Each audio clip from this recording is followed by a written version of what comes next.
մոտ։ Անտիրա, այս նորությունը որ կարդացի, վերնագիրը տեսա ուրախացա։ Ապա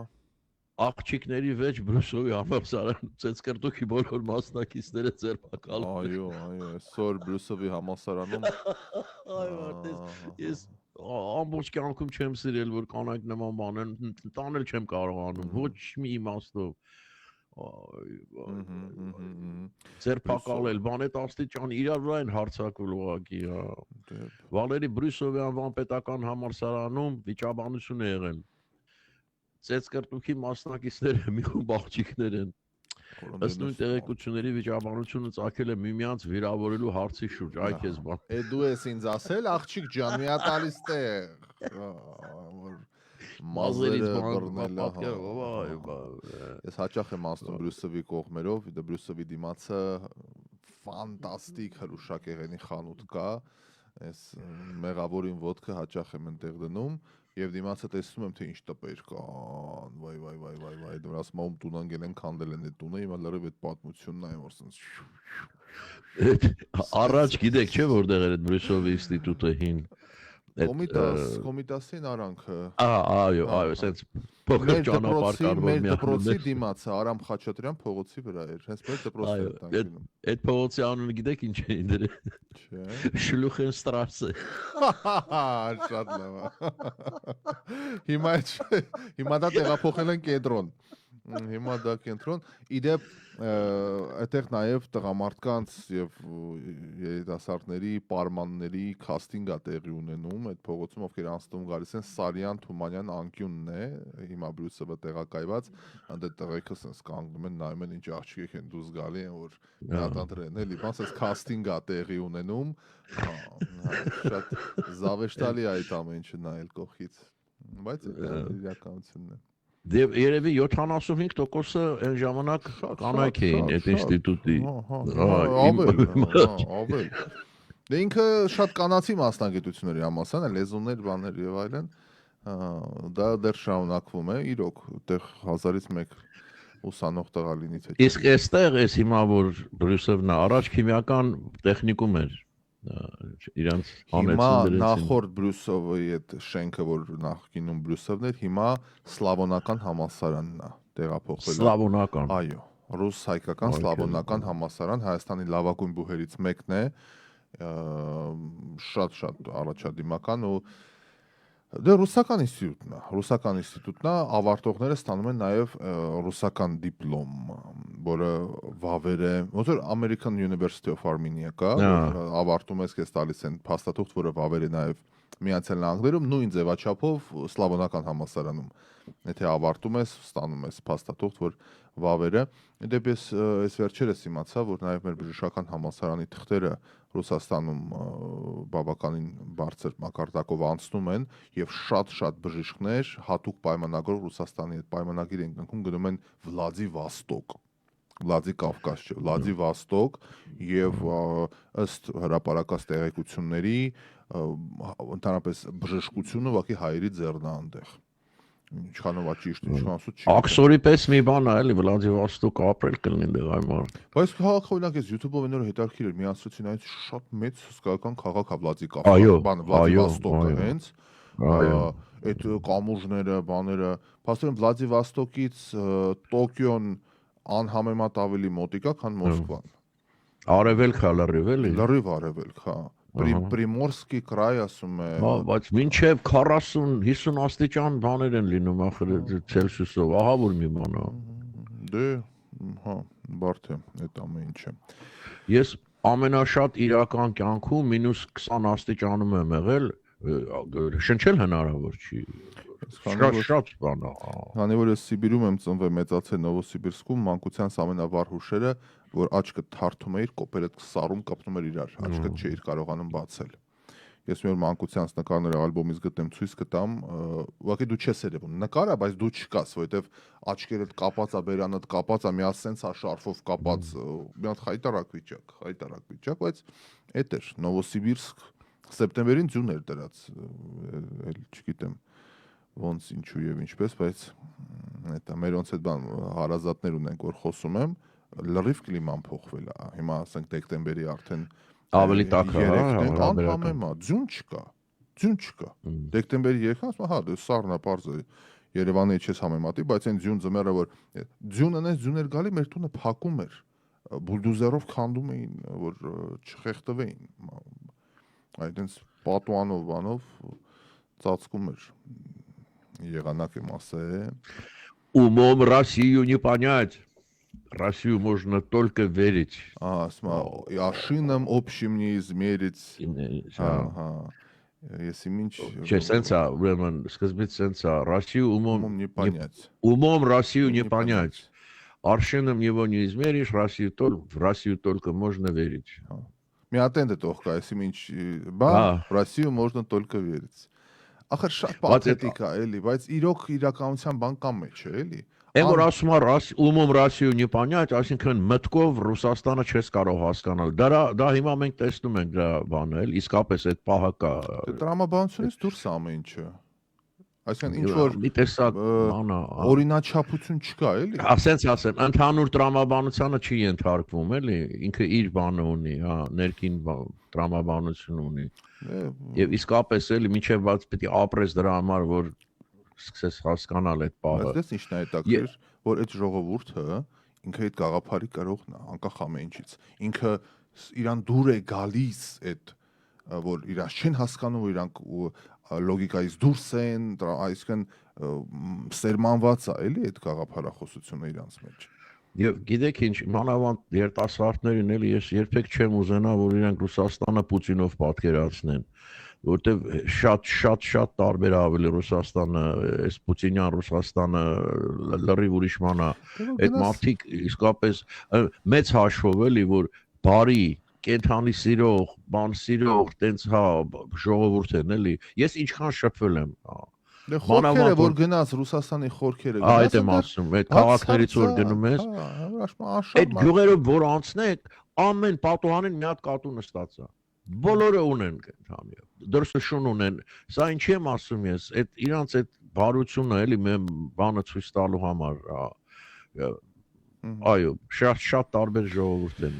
Հոգի ունեն մի տեսակ, էլի հոգի ունեն այդ մարդը։ Նախ ասենք ինչքան էկոնաներ ունեն, օրինակ ես այսքան գնացել եկել եմ եւ այլն տեսել եմ, բոլորի տունը շատ էկոնաներ կան, բայց այսինքն հավատի առումով էլ էլի, բան են հավատացել հոգի ունեն։ Ինչևէ, այո, պետք չի ընդհանուր Կրեմլի հանցագործ քաղաքականությամբ չափել կամ բայ սա ռուսները ալկոհոլիկ են, բոլոր կանայք անբարոյական են։ Իդեպ խոսելով ալկոհոլիզմի մասին, ռուսները ոչ առաջ, երկրորդ, ոչ էլ երրորդ տեղում են, ինչ որ 5-րդ տեղում են։ Առաջինը լեհերն ու ֆիններն են։ Լեհերը, ֆինները, անգլիացի խմում են, բայց ռուսները ալում են դուսեք, էլի։ Ռուսները ախեր չի, խմում է, պարկում է, բանին գալիս ստանում են այդ վիտրեզվիցելները, դու հիշում ես, Ռաֆայել, քո ժամանակ կար։ Չէ, ես այդպես բաներ չեմ տեսել, բայց ես մեր հարևաններ էր կոչվում, հատուկ հյուրանոցի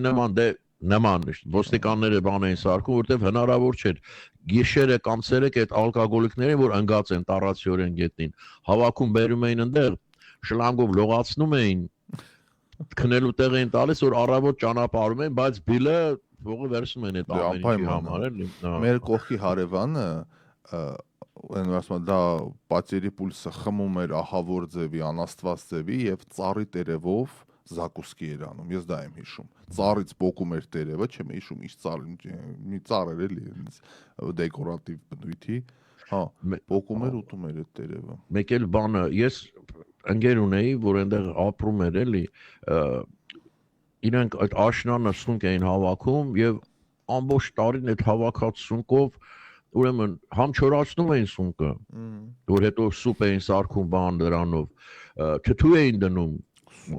մարինադ էին անում, ինչ ասես չէ, սնկով ապրում էին տարածիորեն։ Եվ գիտես ինչ եմ հիշում, Ժելուձովի կոֆե կար, որ ընդհանրապես սուրճի այդ բաները կան, պտորները վայրի այդ ժելուդները ծառի, այդ ուրեմն վառում էին, այդ աղում սուրճի տեղ խմեն, սև գույն էր տալիս ջրին էլի։ Բիրոզովի հյութ խմել եք։ Հա, այո։ Ես տեսել եմ ոնց են այդ շշերը դնում այդ բանը գծերը անում, գալիս լցում այդտեղ։ Մենք sense փոքրիկ sense կացինիկ ունեինք, սուվենիրներ կացիներ։ Դե մենք անտառին շատ մոտ էինք ապրում։ Մեր տենց երևի 10 րոպե ու Գերմանիայի պետության չափ անտառներն էր, Սիբիրի անտառներն էր սկսում էլի, այդ Չիստազորներ շրջաններ։ Փոքրիկ sense անցքեր էինք անում ու բանկան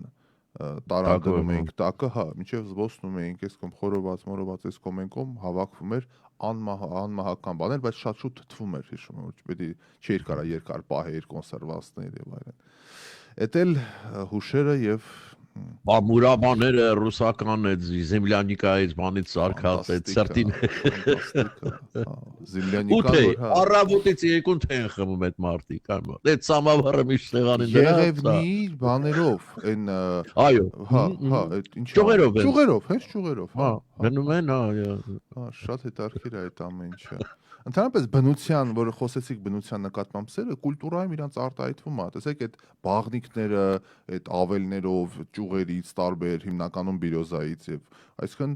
հետարքիր դարերով մշակույթ է, էլի ձևավորվել, որը էլի բնություն Հետո ոնց է սիրում իրանց երկիրը, իրանց դաշտերը, իրանց ձյունը, իրանց ամեն ինչը, էլի մի տեսակ շատ հարգալից են իրենց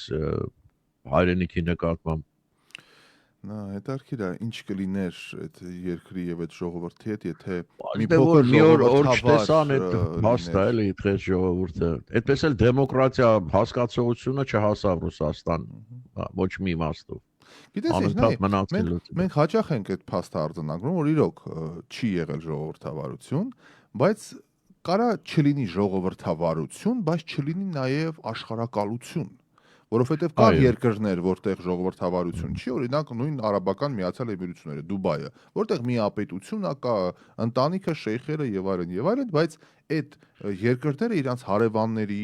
աշխարհը գրավելու, տարածաշրջանը սասանելու խնդիրներ իրանց արժեվ չեն դնում։ Հիմա օքեյ, Ռուսաստան չի եղել դարերով, օքեյ, բայց ապրեք ձեր երկրի մեջ, ձեր երկիրը զարգացրեք կողքի վիճակները մի ահաբեկեք, որ եթե դու իմ հետ չես, այս 3-րդ, 5-րդ շարասյունը ընդհանրապես պատմությունը ցույց է տալիս, որ եթե չկա դեմոկրատիա, դա տանում է ագրեսիա, էլի, որտեվ ցանկացած այդ պատմական շրջանում որ նայում ես, հա, նույնն էլ հիմակվա Ռուսաստանն է, էլի, այս Պուտինի վիճակը նայեք։ Էլ գիտեք ինչ, մեկը որ այս ճանապարհն է բռնում, էլ հետ նահանջելու տեղ չունի հիմա։ Պուտինի համար պատերազմը ոնց որ ասում են как мать родная հայրենի մոր նման մի բանա որ պատերազմը չլինի ինչ անելու այդ մարդը ագրեսիան դարձել է իր համար մեկ այդ Վիկովի հետ հանդիպումներ չէ այսօր Այո, բան արեց, ռադար է, փեսուն էլ, բանին էլ ասեց, գնացեք ռեստորանում ճաշ կերեք, դրանք էլ ֆրֆրած մանացեց Մոսկվայով, մի երկու ժամ, հետո ռեստորան, հետո ասեց գնացեք, ես ես հետ խոսելու հետո հայտարարությունը Պեսկովի մակարդակով, որ տարածվեց էլ էր շատ բացասական տոների չի կանգնելու, չի այդ ձևը ժամանակ աշահում ուղղակի, ընդհանրապես դե ամբողջ Եվրոպան հիմա ասում է պատերազմ ա լինելու, զավակներից պատրաստեք Եվրոպային սպառնաց, ասեց, եթե Եվրոպան նույն ձեռագրով շարունակի, Եվրոպայում էլ բանակցող չի լինի։ Не с кем будет договариваться, ասեց։ Չի լինի մեկը ում հետ կարող ենք պայմանավորվել։ Այդ արդեն։ Իսկ Եվրոպան ախր չեք բանակ չունի, հաշվեք չունի, Հաշվեք բանակ չունի։ Հիմա Ֆրանսիան նոր ասում է, պիտի զորակոչ անեն եւ բանակ հավաքեն, այն էլ կամավորներից մենակ չունեն բանակ։ Չեն կռվել երկրորդ համաշխարհայինից հետո Եվրոպան տես մնացել է բանի մեջ։ Եվ գիտեք ինչն է այստեղ մեղավոր, այո, Թրամփը այդ իմաստով ճիշտ է ասում։ Իրենց ամբողջ հույսը Միացյալ Նահանգներն էին։ Իրենք չէին ուզում փող ծախսել բանակ, ամենաթանկ բաներից հաճույքն է բանակ պահելը ցանկացած երկրի համար։ Այն Ամերիկան կա, էլի, ՆԱՏՕ-ի անդամ ենք, Ամերիկանները Բայց հիմա տեսան, որ մի րոպե այդ ամեն ինչը կարող է մի վայրկյանում քանդվի ու դու փաստի առաջ կանգնես։ Այն որ դու ոչ զորք ունես, ոչ պատրաստված ես պատերազմի։ Բայց մյուս կողմից էլ ՆԱՏՕ-ի գաղափարը այդտեղ որտեղ է կայանում։ Եթե ՆԱՏՕ-ն չի այդ երաշխիքը բանակը ընդհանուր հյուսիսատլանտյան դաշինքը։ Դե հիմա տեսանք որտեղ է կայանում, էլի։ Ինչ է անում։ Հետո գիտեք ինչ, այդ ՆԱՏՕ-ն որ բան ունի, այդ երրորդ կետն է, թե չորրորդն է, որ եթե մի երկրի վրա հարձակվում են, ուրեմն մյուս երկրները պիտի հարձակվում են մյուս երկրների վրա, դա պարզում է տենց պարզ չի, այդ պետք է դնի քննարկման, դի բոլորը համաձայնվեն, որ ասեն հա նոր, այսինքն գրեթե ոչինչ է, եւ ինչ այդ Պուտինը դա շատ լավ հասկացել է, որ պարակտված է ՆԱՏՕ-ն եւ Այն ուժը չունի ինչ որ թվում է ունի, էլի ՆԱՏՕ ասում ենք սարսափում ենք, չէ։ Հələ Ամերիկային հանի ՆԱՏՕ-ից, вообще բան չի մնա տակը արդեն։ Բայց տեսեք, չի բացառվում, որ մի հապկի նման անկազմակերպ վիճակը այնտեղ է։ Այո, Հապկին ենք այո։ 1000 պոզոպոչ կպցնում, բայց ինչ գիտենք, որ այնտեղ ինչ վիճակ Բայց է։ ուրիշ մակարդակով իհարկե, բայց այդ բանը կա, իրանց հա, այդ մակարդակով, բյուրոկրատիան, այդ մինչև որոշում են կայացնում, մինչև այդ երկրները անդամ հավաքվում են, ընթացքում էլ հնա Հունգարիան, տես, вообще բռնել Ռուսաստանի կողմը, ամեն խաթարում ցանկացած բան, չի թողնում որ միաձայն ինչ որ համաձայնության գա։ Դե բարդ է։ Գանք մեր խնդիրներին այսօր։ Մի րոպե, միջև մեր խնդիրները մի հատ է լավ նորություն կա կարծի։ Միացյալ Նահանգների նախագահ Դոնալդ Թրամփը պնդել է, որ իրեն անվանել են Եվրոպայի նախագահ։ Ահա։ Ես իրականում ներկա էի Հյուսիսատլանտյան դաշինքի, այսինքն ՆԱՏՕ-ի հանդիպմանը եւ նրանք ինձ անվանեցին Եվրոպայի նախագահ։ Ամերիկացի առաջնորդը նշել է, որ Միացյալ Նահանգները իսկապես հարգված է համաշխարհային ասպարեզում։ Դե հարգված է, հա, Չի կշտանում էս մարդը էլի։ Հա լավ, Եվրոպայի նախագահ։ Հասկացանք, հետո։ Կավոր է կամ, չգիտեմ, դե աներձակ կամ մի բան էլի։ Քիչ առաջ մեր եթերից րոպեներ առաջ ավարտվեց ազգային ժողով կառավարություն հարց ու պատասխանը, վարչապետը ազգային ժողովում էր, մեր ռադիոն ուղիղ եթերում հեռարձակում էր process-ը, հետևում էինք զարգացումներին, բայց որոշ հայտարարություններ կուզեմ դեմդիմաց մեր հաղորդման ընթացքում քննարկենք։ Նախ այն, որ կրկին սլաքները ուղղվեցին դեպի հոգևոր դաշտ, նշելով, որ բարձրաստիճան որոշ հոգևորականներ օտարերկրյա գործակալներ են, լեյտենանտի կոչում ունեն, իհարկե անունով հստակ չասեց, բայց ոնց հասկանում ենք գերագույնի ուղղությամբ էին բոլոր սլաքները։ Վարչապետ Փաշինյանը քրեական ենթամշակույթի դեմ պայքարը համարում է կառավարության ամենօրյա պայքարի թիրախ այս համատեքստում։ Փաշինյանը ընդունեց կառավարության պատասխանատվությունը զբաղվելու հենց այս հարցով։ Սոցիալական ցանցերի այս իրավիճակները նույնպես նեգատիվ ազդեցություն են ունենում դրա վրա։ Այսօր բազմաթիվ ժողովրդավարական երկրներ արերեսվում են այդ իրավիճակին։ Նա շեշտեց, որ պետք է միջոցներ ձեռնարկվեն, չեն լինում հատվածական լուծումներ։ Մենք պետք է ազդարարենք, որ քրեական ենթամշակույթը պետք է դառնա մեր ամենօրյա պայքարի թիրախ, դա է լուծում, ուրիշ լուծում չկա։ Այդ մեդիայի դրա մեջ մտնում է նաև եկեղեցին, ասեմ ձեզ, հա, իրանք էլ լրիվ այդ գողական բաներով են շարժվում սկզբունքներով, եթե այդպեսին կա իհարկե։ Այս թեմայի շուրջ էլի ազգային ժողով կառավարություն հարց ու պատասխանի Լեռնային Ղարաբաղի հարցի շուրջ էլ քննարկումը եղավ, Ղարաբաղի հարցի բանակցային գործընթացը եղել է Հայաստանին թակարդում պահելու մասին միայն, իդեպ հրապարակեցին, երեք մենք խոսեցինք, որոշ բանակցային գործընթացներ, ինչին ընդդիմությունը այսօր ազգային ժողովում հակադարձեց ու Փաշինյանը, ով երկար ժամանակ կառավարությունից ամբիոնից կանչում էր բանավեճի նախկին նախագահներին։ Հիմա ասեց էլ չեմ ուզում, հա։ Այսօր առաջին անգամ բարձրաձայնեց, որ ասում է արդեն հրապարակված այլի չբանավիճենք, գնացեք այդ հարցերով։ Փասոլին ինքը ուզում էր կանչեր բանավեճի, որ չհրապարակեր, որ իրար հետ քննարկեին, այդ է փաստորեն ստացվում, որ հիմա հրապարակեցին, էլ բանավեճի էությունն է կորում։ Բայց ես գիտես ինչ եմ հրապարակել են, ես չգիտեմ քանի էջ է, ոնց է, բայց շատ մի մասն են, չէ՞, հա? Շատ մի մասն են, բայց բավականին է։ Գիտեք ինչն է, հենց այդ ամեն ռադիոլսողներն էլ կարծում շատերը թույլ ըմբռնման մեջ են, որովհետև հրապարակվեց ավելի հաճախ ձեռքի տակ անկնում այդ մեկնաբանությունը իրանց կողմից վերլուծությունը, քան թե փաստաթուղթը։ Փաստաթուղթը կառավարության կայքում է հրապարակված։ Իսկ այս Facebook-ներում տարածում են այդ հրապարակած փաստաթղթերի հիման վրա պրոիշխանական մեկնաբանությունը, որը որ ազնիվ չի ընկել, մենք երեք էլ դրա մասին խոսեցինք, դա իշխանության վյուն է, ոնց են իրանք տեսնում այդ փաստաթուղթը։ Լավ կլիներ հրապարակեին, չնայած այնքան ծավալուն է այդ ամենը, ամեն մեկի կարդալու բան չի լինի, այս նորության պես բան չի, մտնենք կարդանք իրավաբանական շատ բարդ լեզվով, էջերով, հա, շատ ուրեմն ժուրնալիստականը չենք հասկանում, մնաց իրավաբանականը էլի արդեն այնտեղ ընդհանրապես։ Ուրեմն պարոն Փաշինյանը իր համոզմամբ Քոչարյանն ու Սարգսյանը վաղուց այլևս մրցակից չեն։ Հետաքրքիր Իրան թե իրար։ Այո, իրեն։ Եթե 2021 թվականին ընտրություններ էր, խորհրդարանական ընդդիմություններ,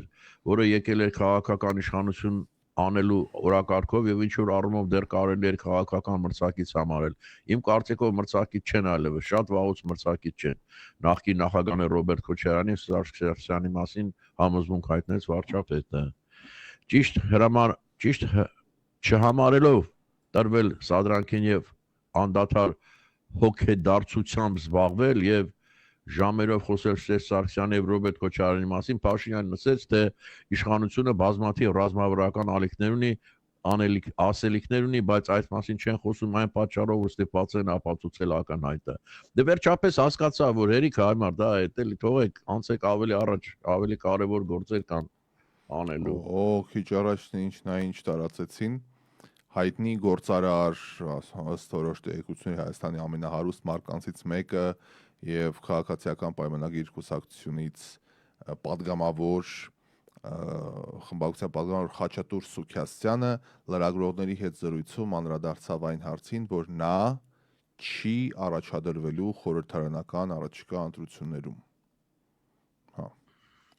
Հետարքիրապասելու առաջիկա խորհրդարանական ընտրություններին ինչն է պատճառը դեռ չգիտենք, падգամավորը ընդգծեց, որ Փաշինյանի հետ այս հարցը չի քննարկել, քանի որ դրա կարիքը չի զգացել, վարչապետը ես չեմ խոսել որոշմանս մասին, բայց եթե ինչ-որ հարց լինի, ես պատրաստ եմ աջակցել, շատ եմ գնահատում նրա աշխատանքը, պատասխանատվությունն ու անկեղծությունը, ասում է Սուքյասյանը, բայց չի առաջադրվելու, այսինքն բանում չկա։ Չգիտեմ ինչ է փոխվել։ Իդեպ բավական հաճախ նաև անդոդի շատերը, բան արեցին։ Բանի աներձակը ինչ Հակոբյանը։ Այո, անունը մոռացա։ Առաջին տիկնոջ։ Այո, եղբայրը։ Եղբայրը չի առաջադրվում նույնպես։ Ճիշտ էլ անում է, գլխացավ է լինելու, էլի ինչ էլ անի պետք է ասեն, տեսով է ինչ է անում։ Մի հատ էստեղ հետաքրքիր բան ասում Փաշինյանը։ Ուրեմն, հեսա 63 տարեկանը փոքր եւ միջին բիզնես դնելու լավագույն տարիքն է, որովհետեւ ով ունի կյանքի եւ աշխատանքի ավելի մեծ գիտելիք, քան 63 տարեկան հայտարարել է վարչապետ Փաշինյանը ազգային ժողովի ամբիոնից։ Այդ ամբողջական ելույթի վերջին հատվածներ ես էլ էի դիտում էի բան, բայց տրամաբանականը գիտեք որն է, որ շեշտը դնում է նրա վրա, որ 118 թե 128 հազարով ռեկորդային քանակով թոշակառուի ավելացել վերջին շրջանում, թոշակառուների թիվը։ Եվ նա դեր ասում, որ մենք մեր տրամաբանությունից պիտի հանենք, ասում, այս դարում, այս հնարավորություններում 63 տարեկան էիտ ինչ տարիք է, որ վայ թոշակառու ենք, վերջ, էլ ոչ մի բան եւ այլն։ Այնինչ ասում է կառավարությունը քայլեր պիտի ձեռնարկի, որ այդ մարդիկ, ովքեր լուրջ աշխատանքային եւ կյանքի փորձ ունեն, ինչ որ մի բանի նախաձեռնեն, մի գործունեություն ծավալ։ Դա ինչ է, որովհետեւ ով ունի կյանքի եւ աշխատանքի ավելի մեծ գիտելիք, քան 63 տարեկանը։ Դե նույն տրամաբանությամբ ես ենթադրում եմ 64 տարեկան ավելի պիտի ունենա, քան 63-ը եւ այսպես շարունակ։ Ես արդեն հանձնարարական եմ տվել, որ մենք թոշակառուներին 63-ը բացի թոշակի տարիքը 63-ից է Հայաստանում։ Այո։ Էսա ուրեմն, 63-ը բարձր տարիքի անձանց աջակցության, տնտեսական աջակցության ծրագրեր ունենանք։ Նրա խոսքով 63 տարեկանում կյանքը չի ավարտվում, այլ միայն սկսվում է։ Մեր թոշակառուների կամ ավագ սերնդի մարդկանց կյանքը փոխելու ռազմավարություն պետք է որդեգրենք։ 63 տարեկան մարդու համար մենք պետք է ստեղծենք լիարժեք ինքնուրույն կյանքով ապրելու հնարավորություն, որովհետև երբ մարդը տնտեսապես պասիվանում է եւ մնում է տանը, դա եւ իր համար է պրոբլեմ եւ իր ընտանիքի համար։ Ճիշտ է ասում, Եթե առողջ ես 63 տարեկան ինչ է տղամարդու համար։ Դե հիմա ուզում եմ խոսքով մեր իրականությունը այդ ամեն ինչը մեզ մոտ այդ դարերով է էլի ձևավորված, շատ դժվար է այդ փոխել։ Հիմա ես ինչքան հասկացա, ինքը ասում է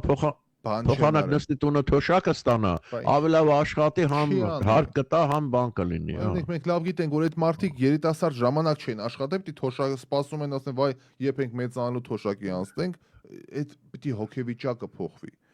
մենք այդ վիճակում չի հիմա մեր հասարակությունը, որ երիտասարդ ժամանակ չի աշխատի։ Ես ինչքան հասկանում եմ, ինքը ուզում ասի Ռաֆայել, մենք պարտքով փող կտանք, թող իրանք բիզնեսով զբաղվեն, չէ՞։ Ուրիշ ինչ պետք է անեն։ Ենթադրում եմ, ինչ որ մի պետական ինչ որ օղակ ֆինանսավորելու է, բայց հաշվի առնելով մեր ժողովրդի այդ նախաձեռնությունը, վիճակը հեռու ենք մենք այդ ամեն ինչից թոշակառու հոգեբանություն ունենք միջին տարիքից սկսած համատարած այդ բանն է թոշակը բանա էսի այնա ամբիոնից ասեց մենք ունենք 120,000 թե 130,000 աղքատ մարդ որ հաշմանդամության խնդրեմ չունի զերո ոտով նորմալ մարդիկ բայց կատարյալ աղքատության մեջ են ծայրահեղ աղքատության բայց ունենք 180,000 հնդիկ որ եկել են մեր փողոցներն են ավլում մեր գործարաններն են սրբում եւ այլն, այսինքն 180,000 մարդ եկել է արտագնա աշխատում, ինքը ստեղ ապրում է վարձով, մի բան էլ ուղարկում է հաստատ տնեցիկին իրանց երկրներ, բայց մենք ունենք 120,000 մարդ, ասում որ չի ուզում բջջի բանանի, բայց ասում է ես ինչ անեմ։ Էդ էլ է տրամաբանության մեջ։ Դրա համար Դեք նման բան ամեն տեղ էլ կա, էլի, այս նոր Միացյալ Նահանգները օրինակ որ նայենք, չէ, հիմա գալիս են այդ գաղթականները, այդ սաղ գործեր իրանք են անում, բան, կարող ես մտածել ինչու մենք չենք անում, սպասում ենք որ գաղթականները կան անեն։ Սպասելը մի հատ լավ գիրք եմ նվեր ստացել Ռոբերտ Գրինի 48 законы власти, իշխանության 40 օրենքներ եւ այդտեղ հենց այդ ձեր ասած սպասելու մասին խոսք կա, ուրեմն Ռոնալդ Ռեյգանի պատումն է ասում եմ մեր բարեկամներից մեկի մոտ էինք աղջիկը ասեց վայ ես որ մեծանամ պրեզիդենտ եմ ուզում դառնամ ու այդ ծնողները վայ ապրես Ազիզյան տես ինչ լավ երազանք ունես Մեր թուշիկը պաչեմ մի հատ իմ ապագա պրեզիդենտ մոտավորապես տես բան ու ինքն է արդեն նախագահ էր ման ասում է այ օրինակ որ նախագահ դառնաս աղջիկս ինչ պիտի անես ասեց ես կկերակրեմ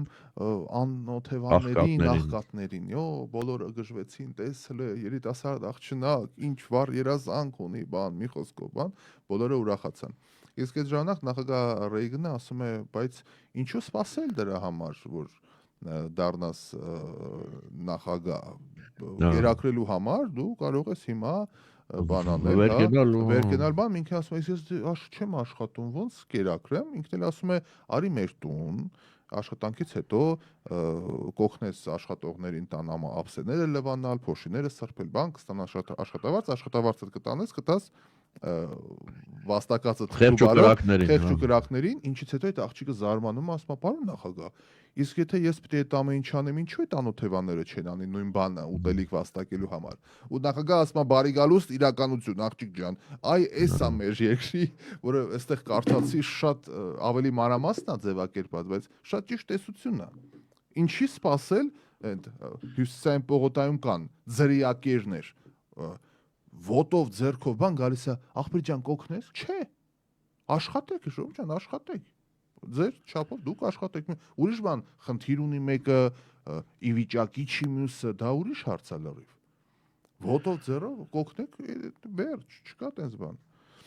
Հիմա ես կարծում եմ որ էլի իհարկե դու ես այդտեղ ապրում ավելի մոտիկից գիտես բայց եթե միտեղ աշխատում ես Չեմ ասում ես ինչ, բայց ապրուստդ կվաստակես, էլ այսինքն սոված չես մնա, փողոցում չես մնա, ես այդպես եմ հասկանում։ Հաստատ։ Դա քիչ բան չի, էլի արդեն։ Հաստատ։ Ու գիտես ինչ նկատելով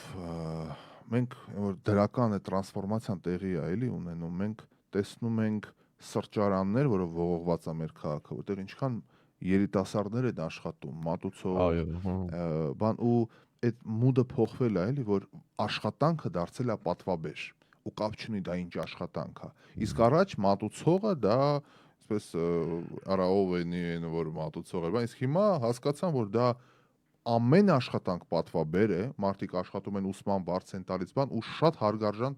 մարդիկ են այդ մարդիկ, ովքեր ոչ թե հորնում օրից են գնում այդ գումարը վերցում, այլ մի բան է կարող է իրանք են տանում տուն։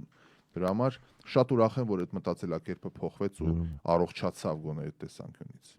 Ուրեմն այդ սուրտ ու մութ տարիներն չեմ հիշում որ թիվներ, այն որ ոչ աշխատանք կար, ոչ ուտելիք կար, այն ամենափիս տարիներն ֆիլմ էին նկարում Հայաստանում, հա։ Ու դե հավաքեցի հին ընկերների ստուդիայից տարբեր էս կոմենտում խումբը հավաքեցի որ պիտի սկսենք ուրեմն այդ վերջի ժողովն է ասեցի դե ուրեմն վաղը ժամը 9-ին էս իշտեղը մեկ էլ լավ էլի դե մի քիչ քնենք էլի գոնե 11-ին այս մարդիկ տարիով գործ չեն ունեցել տառացիորեն եւ հիմա վերջապես վճարովի աշխատանք է եկել առավոտ ասում եմ 9-ին ասում եմ լավ էլի մի քիչ քնենք 11-ին ու ասում եմ 11-ին 12-ին է գալու ասա 11-ին էլ չի գալու այդտեղ արդեն բան է լինում էլի լավ էլի հա մի քիչ էլ ոնց ասեմ ձեր անձնական կյանքով հետաքրքրվեք ձեր լավուց մասին մտածեք էլի մի քիչ քնենք էլի քնել ես էլի քանի տարի ես մենակ այստեղ ապրելով եմ ժամը 11:30-1-ին զանգելով ասում են հո քնած չես 11:30 էլի, որ մեզ մոտ մենք այն այս 8 տարի աշխատել ենք ռադիոյում, մեծ հաշվով մենք ժամը 10-ին մեր աշխատանքը վերջացնում էինք, որովհետև առավոտյան ժամը 8-ին բարի լույսներ, հետո նկարահանումներ, morning show-ներ ու այսինքն նորմալ է էլի, որ մարդիկ վաղ առավոտ արթնանում են եւ 11:30 զանգում, հա, բեր կարողա քնած ես։ Լավ, այստեղ Ջորջ Մելիկ օկտատերը ասում է մարդիկ տասնյակ տարիներով առոք-փարոք ԱՄՆ-ում ապրում են, Հայաստանից էլ թոշակ են ստանում։ Դե մի րոպե, ինչ են չհասկա Հայաստանից են թոշակ ստանում։ Հայաստանի թոշակը չի կտրվում, կուտակվում է։ Լավ, եթե ինչ դե չգիտեմ։ Ինչ փախարակելի բան կա սրա մեջ, եթե մարդը աշխատել է այդ թոշակը, չէ, ինքը իր աշխատավարձից է տվել այդ որ իմաստանում է։ Գիտեք, շատերի մոտ թվում է թե թոշակը պետության նվերն է։ Ոչ, սիրելիներ, թոշակը ձեր ամբողջ կյանքում աշխատածից, որ վերցրել են, գանձել են, թոշակի ֆոնդ են տարել կամ social security, դա եք դուք ստանում։ Այն մարդիկ, որոնք չեն աշխատել եւ այլն պետությունը թողը տալիս է, որ սովամահ չլինեն, դա ուրիշ բան։ Բայց թոշակը ձեր հալալ քրտինքով աշխատած ձեր աշխատավարձն է։ Ոչ ամբողջը մեծ հաշվով, էլի։ Ահա, դե պահումներ կան, բայց դու ես վճարել դրա համար։ Հիմա եթե մեկը Հայաստանում աշխատել է, այստեղ ապրում, դա ստանում է, դրա մեջ ես պարսավելի ոչինչ չեմ տեսնում։ Այդ իր քրտինքն է։ Իր աշխատանքի արդյունքներն է վայելում մարդը։ Բայց այն էլ ինչ պետք է լինի, որ Բայց լավ բարձրացրել են թոշակները։ Եթե համեմատենք հիմա ինչքանով աննպաստական։ Միայն ուրախ եմ։ Այսինքն հիմա միջին թոշակը ինչքան է, չգիտեմ 35-40 երևի մինիմալ թոշակը որ կա։ Այսինքն մոտ 100 դոլարով ինչքանի 100 մինիմալը, բայց էլի։ Միած գրեմ ChatGPT-ի նվազագույն թոշակ, հա, որ հանգարց սխալ բան չլինի, որովհետև լավ, ինչ այդ Ջրար չմտել է Միացյալ Նահանգների Վիրջինիա նահանգի ալկոհոլի խանութներից մեկը ու տակնուորը արել խանութը։ Նա խմել է սկաչ, վիսկի, իսկ հետո հանգիստ քնել զուգարանում։ Ջրարչը բաննա փասեմնա կարծեմ թե միսնա, հա։ Ջարդել է խանութի ստորին դարակների վրա դրված ալկոհոլային խմիչքների շշերը։ Առավոտյան աշխատանքի եկած աշխատակիցները կենթանում գտել են զուգարանում հանգիստ քնած։ Շատ լավ։ Բայց հետարքիր է որ ալկոհոլի նկատմամբ սեր ունեն, էլի, այսինքն ոնց պետք է ձգի այդ, չեմ հասկանում ես։ Չգիտեմ, բայց ChatGPT-ին հարցրեցի, այո, 36,000 դրամն է նվազագույն թոշակը Հայաստանի Հանրապետությունում։ Այդ երևի որ չեն աշխատել բան ուղակի որ սոված չմնան ենթադրում նվազագույնը, այսինքն դրանից ցածր չի կարող լինել, հա, դա շատ քիչ է, բան չունեմ ասելու, բայց դեստեղ էլ որ մտածես ամենացածը կարծեմ 1200-ը ինչա նման մի բան է դոլարը ամսեկան։ Ոնց որ 1200-ում այդտեղ չես կարող ապրել, բնականաբար լինել, հա, այնց չի որ այո, հա։ Որտեվ տանվարձը եթե պետք է 10 մենակ, հա, բարդ է, հա։ Անահիտ Մկրտչյանը ուղում է մցնում, ասում է թոշակը չի կուտակվում, ամեն տարի գնում գալիս ես ներկայանաս, որ հաջորդ տարի ստանաս, Անահիտ Մկրտչյանը։ Չգիտեմ, Հագրետիկին Անահիտ, այդպես է թե չէ, ես ծանոթ ունեմ, ես վերջերս եկավ, ապրում է եվրոպական երկրներից մեկում, չասեմ, ես շատ մտերիմ մարկանցից մեկն է, մի քանի տարի չէր եկել ինքը Հայաստան։ 2 տարի, 3 տարին մեկ է գալիս, գիտեմ, որ գալիս է կուտակած թոշակը վերցնում, տանում է։ Թե մնացածը ոնց ինչ բան, ես արդեն չգիտեմ, որ ասում եք ամեն տարի ներկայանում են, այդ մի քանի ամիս առաջվա բան եմ պատմում, եկավ, բավական կլորի գումար էր հավաքվել, վերցրեց եւ տարավ իր հետ։ Գովազդի պահը եկավ մեր հարգելի գործընկերներին շնորհակալություն ասելու։ Հարգելի բարեկամներ, հեռու չգնաք, հաղորդման ամփոփումը կլինի գովազդային դադարից հետո։ Ասենք շնորհակալություն մեր հավատարիմ գործընկերներին, որոնց շնորհիվ էլի եւ հաղորդումը եւ սփռումը։ Իրական է օգտվենք մեր գործընկերների մատուցած ծառայություններից եւ վերադառնանք արժեթեփ դադարից հետո։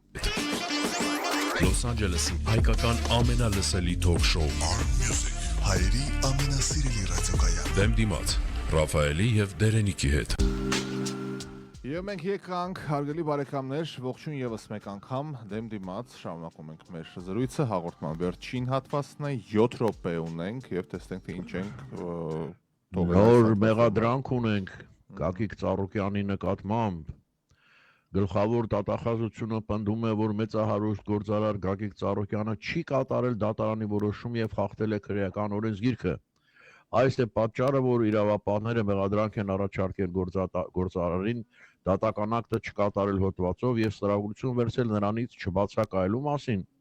Ուրեմն Ծառուկյանը դեռ 23 թվականից անցնում է ապօրինի ծագում ունեցավ գույքի գործով։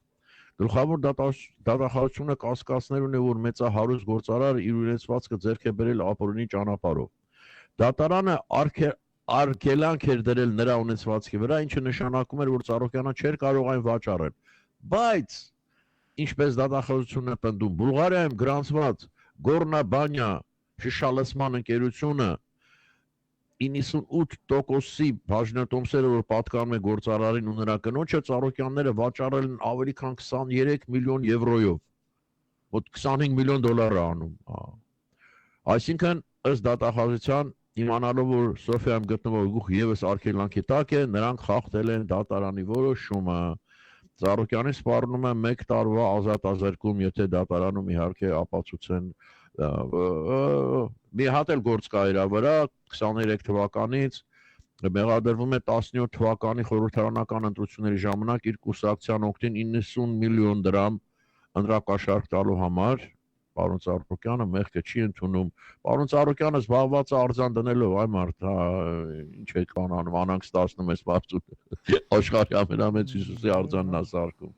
Աստված ծայրից մյուսը ուր կգնա այս ամեն ինչը ոնց կլինի, բայց հետարքիր է, որ Բուլղարիայի իշխանությունները որևէ ձև փաստորեն առնչություն չունեն process-ի հետ, հա։ Դե ես ավելի մանրամասն կարդացի, ինքը չի էլ գնացել ինչ որ մեկին, որ իր ես բան ստացել իրանից այդ թղթերով եւ այլն, մի խոսքով վաճառել են 23 միլիոն կատակերկանով արմար։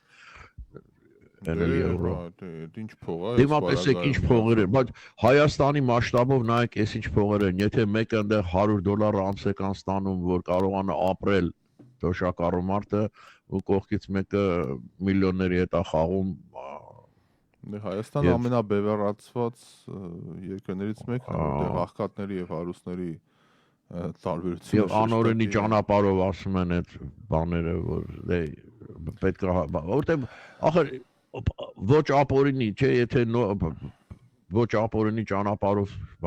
ոնց են անելու այդքան միլիոն Հայաստանի բանով, ես չեմ պատկերացնում ճիշտ ասած։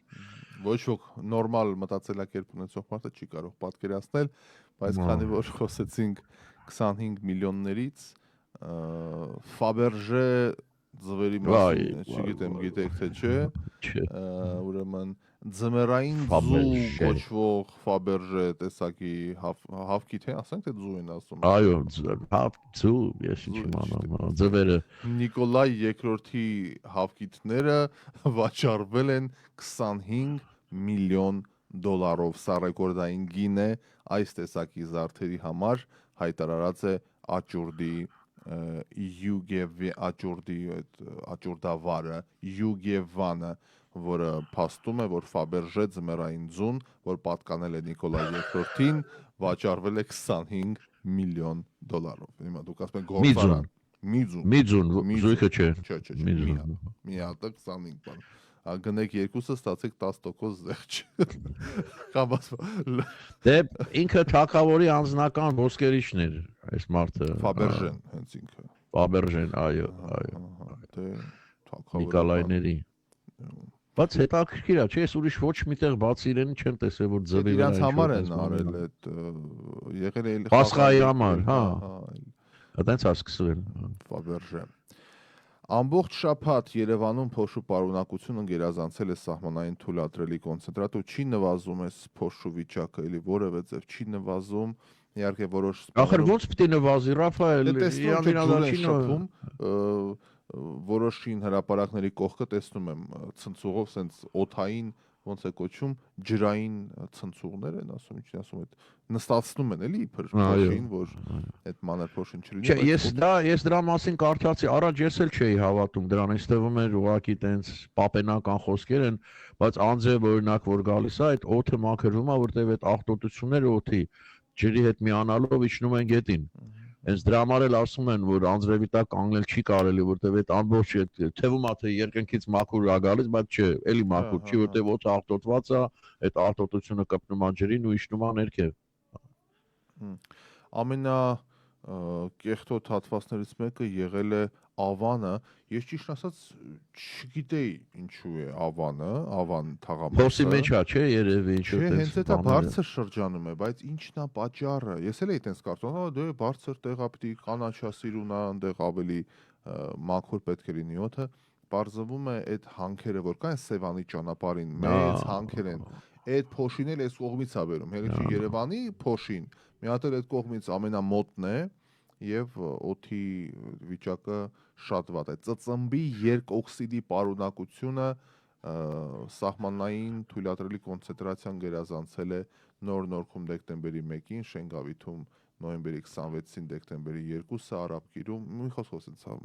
բաներ։ Չեն ասում, բայց քանի անգամ է թվերը որ կարդաց կշաքաղվես, 2-3 անգամ նորմալից բարձր են, ոչ թե մի քիչ են բարձր։ Ապշում ես, որ ըստ հավելվածի, որը բոլոր երևանցիները ունեն, այդ հավելվածով հակագազով պիտի զբոսնես Երևանում։ Այս, այո, աստիճանը, այո։ Եվ ինչ է տարքիրա, չէ, դա վնասում է երեխաներին, դա վնասում է մեծերին, դա վնասում է բոլորին։ Ավինյանը ինչ ասեց անցյալ օրը վեր կացավ այդ մասին, ասում է դե մեզ մոտ միշտ էլ ասում է Երևանում բանը ձմռան կողմը Եղտոտում է գարնանը էլի ավելի մաքուր է լինում։ Այ քեզ բան։ Ուրեմն բանա եղանակն է մեղավոր, ապտի նստենք սպասենք որ գարուն գա։ Առաջինը պետք է սկսել այդ գործարաններից, այդ հանքերից, բաներից, երկրորդը մեքենաներից։ Ահա որ այնտեղի մեքենաների արտաթորած գազերը, ահա որ է ուղակի։ Թրաֆիկի մեջ կանգնած ամեն քայլին վթար, այս վիճակը իրոք